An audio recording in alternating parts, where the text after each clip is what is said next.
Dime lo que. Captain Zevin here, back at it again with some more One Piece content. And today we're gonna be talking about awakenings. But first, you gotta awaken and make sure you're wide awake to hit that like button, hit the subscribe button, and share this video with all your friends.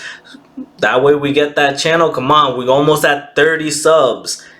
Next, after that, we're going for 50, then 100. Come on, let's keep that momentum going.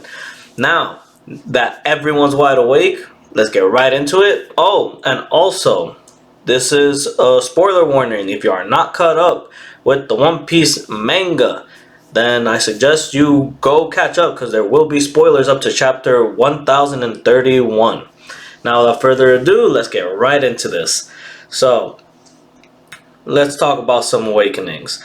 There's very little information we actually have about awakenings other than, oh, it's a whole nother tier in the devil fruit power as said by Doflamingo.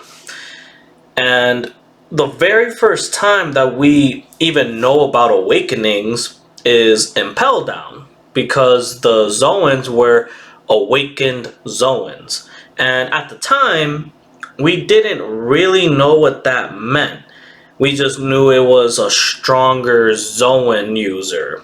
And now we understand that, okay, that hyper regen and the durability, like that's all part of the unawakened Zoan, which makes sense because they're already more durable, they last longer in fights, and especially the carnivorous ones, those are like really battle ready. So we get a gist of what the awakened Zoan users are, and maybe that's the whole thing. I mean, it would make sense. How much further can you go with an animal? Now, there was speculation a while back whether Chopper's Rumble Ball was a forced awakening, but that kind of has been subsided because Oda has made it a point that not only Chopper, but now Black Maria also uses drugs to alter her appearance because she doesn't like her hybrid form. So she uses drugs to change it to be more cute. So I don't think we've gotten an awakening from either one of them. Not yet, at least. Maybe Monster Point is a forced awakening, but falls more towards the Rumble Ball and drug effect versus an actual awakening. And then after that, fast forward a couple arcs and a time skip, and we get to Dressrosa. And Luffy's fighting Doflamingo. He can't get a leg up on Dofi until he goes Gear 4. And now he goes Gear 4, and he is freaking going to town with Doflamingo. And then he unleashes his awakening. And it was...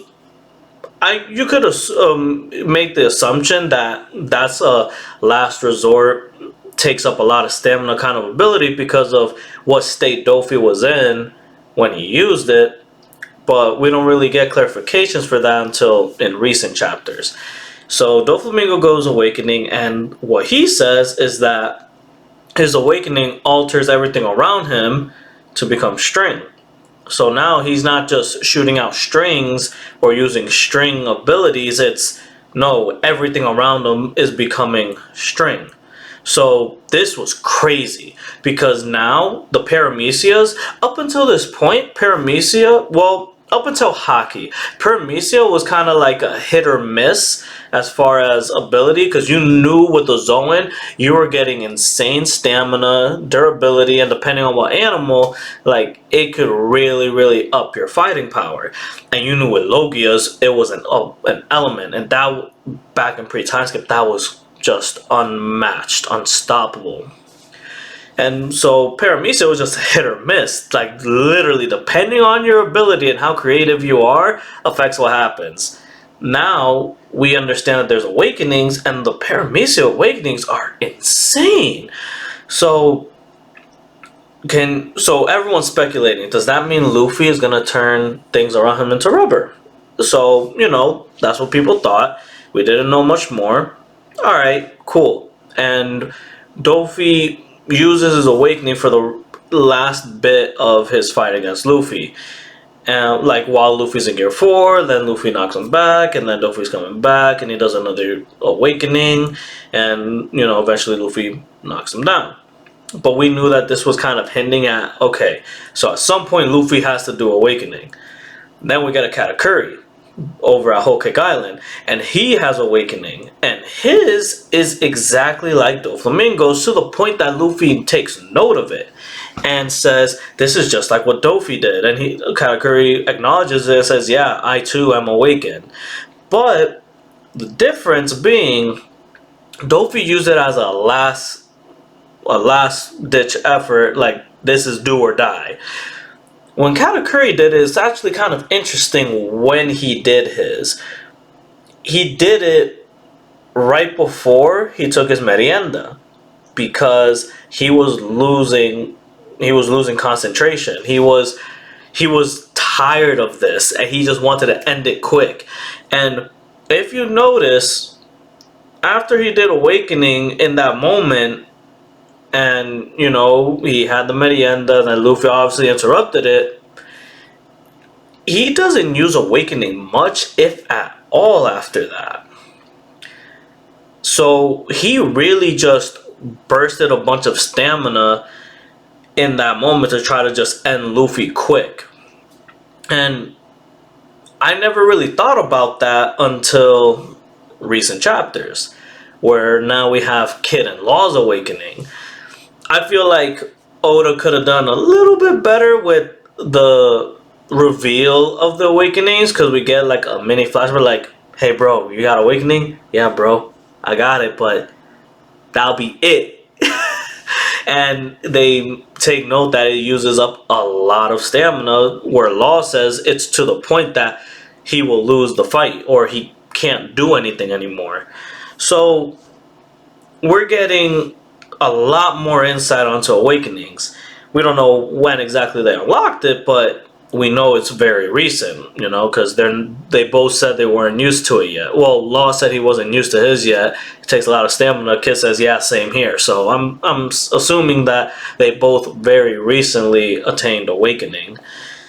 So then theirs breaks the mold yet again, because Law seems to coat his sword with room, and it's not really clear whether he's able to now just teleport without another room, like without being inside of a room, because he just appears behind Big Mom and then injects her with the sword. And he says that the incision doesn't do any damage, but it allows him to send shockwaves through the body, and it was so powerful that this is the first attack that makes Big Mom bleed and actually injured.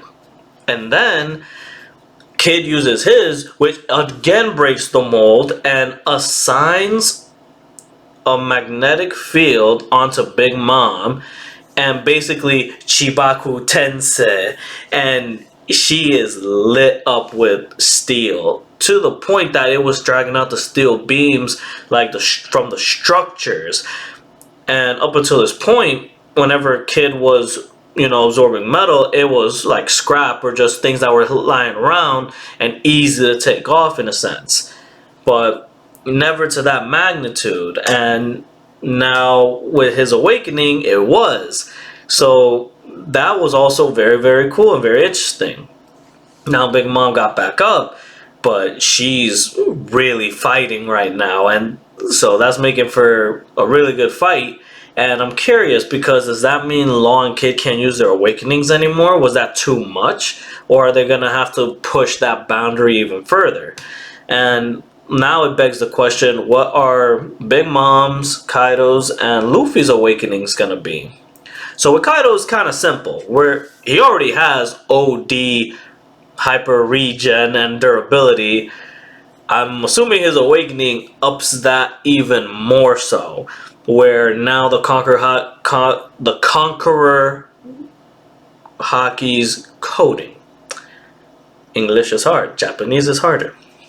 I'm pretty sure that the Supreme King Haki coding will now either not be as effective, or Luffy's gonna have to mix that completely with Rio, because there's a slight difference. There's Rio and there's Advanced Conqueror's Haki, and I feel that if Kaido awakens, Luffy's gonna have to do like a mesh of the two in order to fight him and continue to do damage. Big Mom, it's questionable whether she's about to either doing or about to do awakening, because we're still getting more of her power. To me, this isn't awakening, but this is leading to her possibly doing awakening, which that will be really, really cool. And then there's Luffy. Well, actually, we didn't even say what Big Mom's awakening could be. What more can you do with souls that would be awakened, other than affect your own soul? I don't know. Leave a comment. Let me know what you think her awakening could be. I really don't have a clue right now. But Luffy's, that we can do some spitballing with, because now it's a question of, does he make his terrain rubber and basically create a bouncy house? And just now you're fighting in a bouncy house, and Luffy is going to be pulling a Bellamy in said bouncy house. Or does Luffy assign the rubber attribute to his enemies, so now they, whereas before they couldn't hurt Luffy because he was rubber, what if now they can't hurt others because they are rubber? I feel like that doesn't really go with Luffy's fighting style, but at the same time, I wonder how well, you could say that the making the terrain made out of rubber, that would fit closer to Luffy's fighting style. But you never know how Oda's gonna spin this. Like, you would think we know by now, but we really have no idea where he's gonna go with Luffy's awakening or Big Mom's. I hope we see it, especially in this arc, because I'm fully expecting that Big Mom and Kaido go down in this arc. So we gotta see everyone's awakening, because after this, we're going towards the end. We need to see some Elbaf. We need to figure out what happened with Sabo, and I wonder if that means Blackbeard's awakened. Can you imagine if he awakened both of his freaking devil fruits? How would you beat that? My goodness. Theories. But my theory is that you already hit that like button and are about to share this with all your friends, because we are back, baby, on a roll. And until then, Captain Zevin, out.